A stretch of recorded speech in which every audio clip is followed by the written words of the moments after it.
Okay, welcome back, welcome back. Okay, so do you remember last week when I was talking to you guys about Euro USD? If you don't recall it, it was in the this is what now you know why ranges happen. It was last week in that video. However, just to refresh your memory, we were looking at this up movement that was very strong that ended up going slower on the way up finally with the strong V formation, and we were talking about this final pinball stage, right, or the test phase.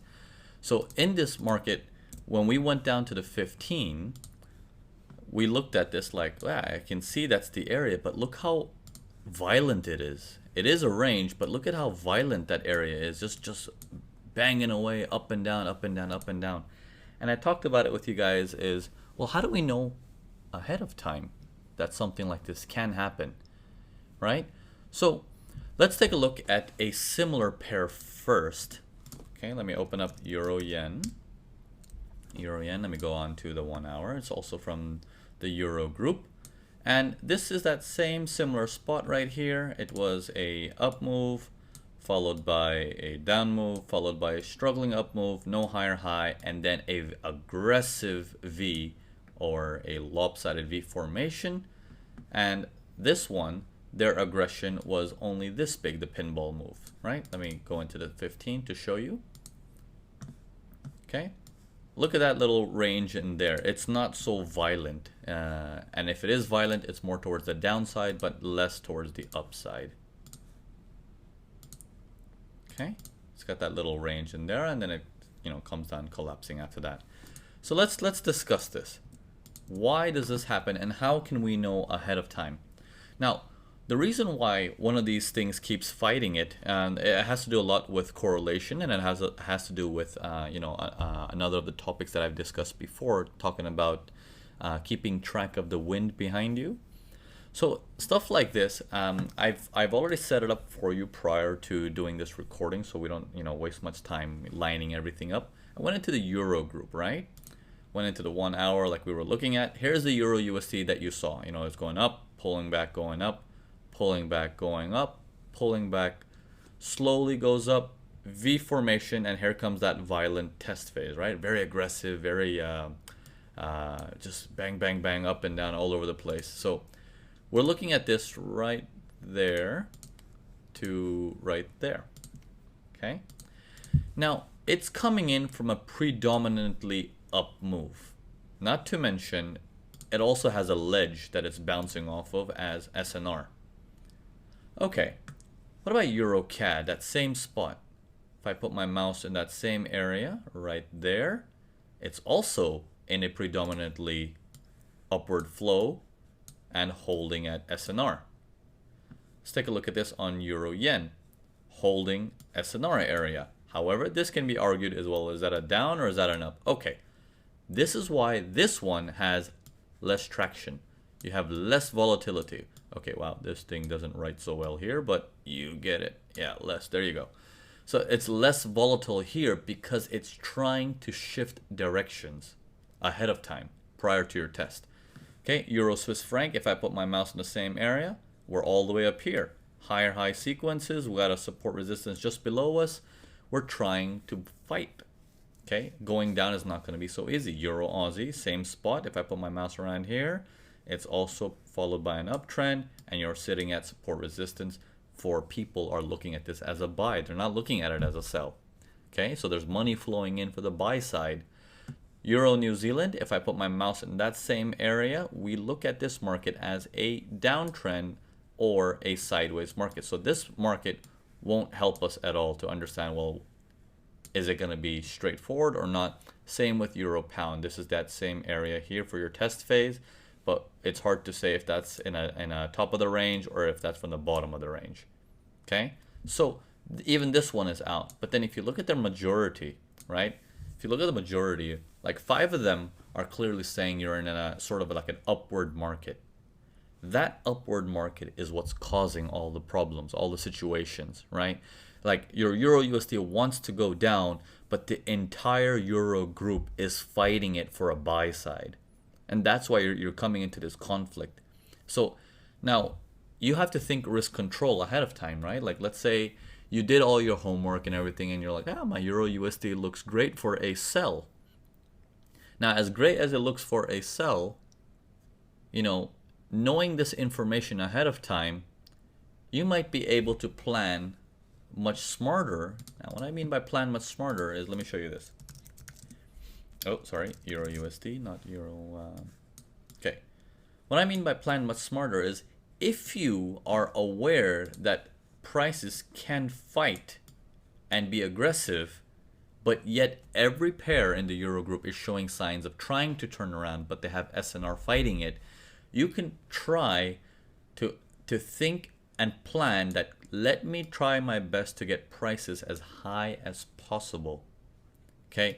Not during the first move, not during the first test, but at least during the second test. I need the first test to tell me I am unable to go up. So never on the first test, but at least on the second test. Come on, give me the price as high as you can, because I know you're trying to push up. That can actually give you an advantage and risk control both at the same time. Okay, so that can work for you in your favor.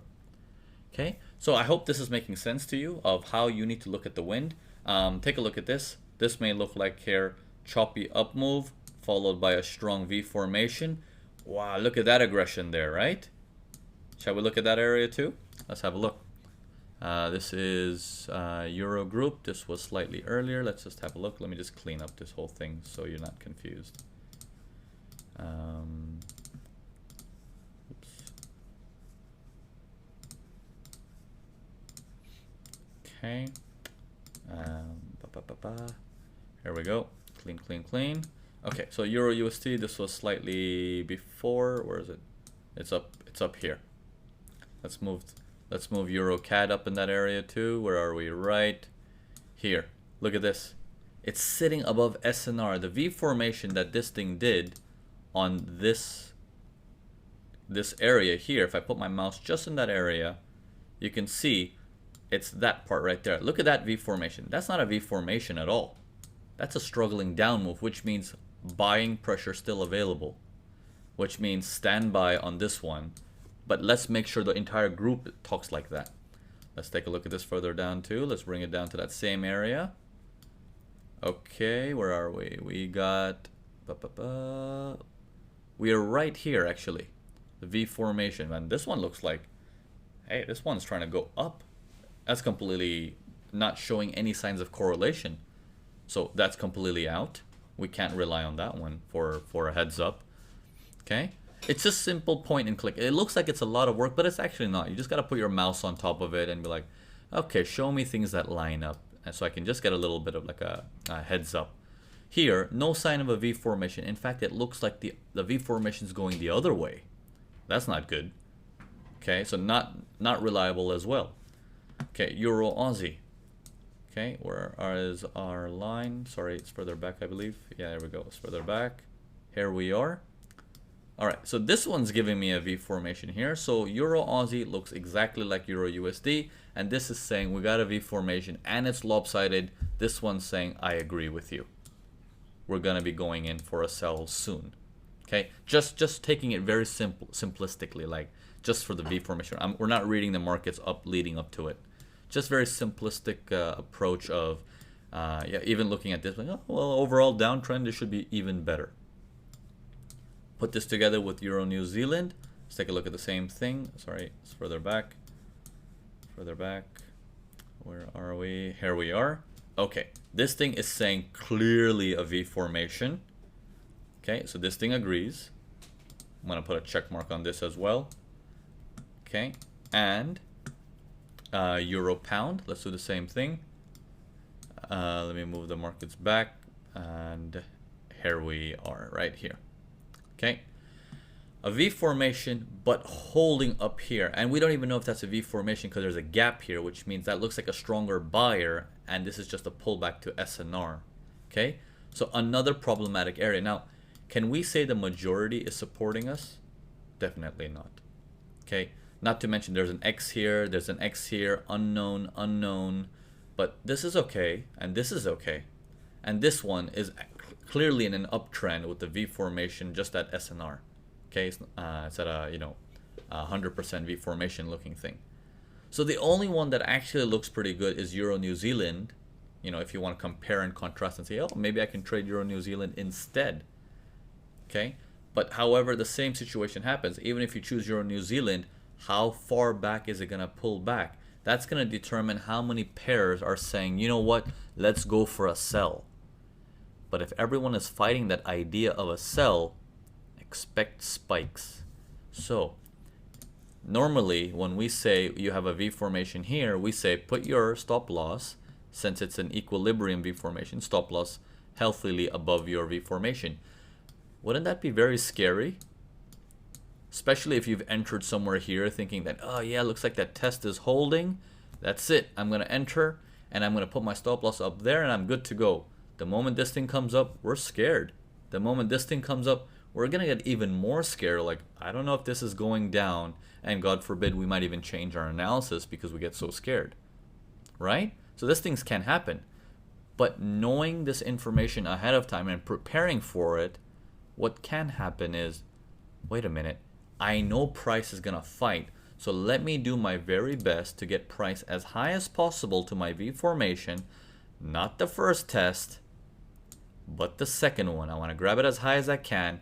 And even if I put my stop losses healthily above that one, it's still okay. I have a wider range of risk to reward, but I've also limited my risk of how much more negative can the trade go to scare me out of the trade. Okay, so I hope this is useful for you guys.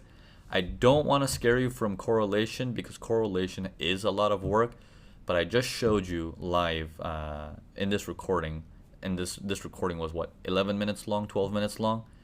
It doesn't take much time. All you got to do is line up the things, take that extra 2 minutes and do the little work that it requires you to do, and walk away with a little bit more peace of mind. Okay, so let me know if you're already using it in the comments below, and if you're already using correlation as your heads up, or let me know that you're going to start using it from here on out because you want to turn pro now. So use it the best as you can, use it to your advantage. Let's look at some more examples.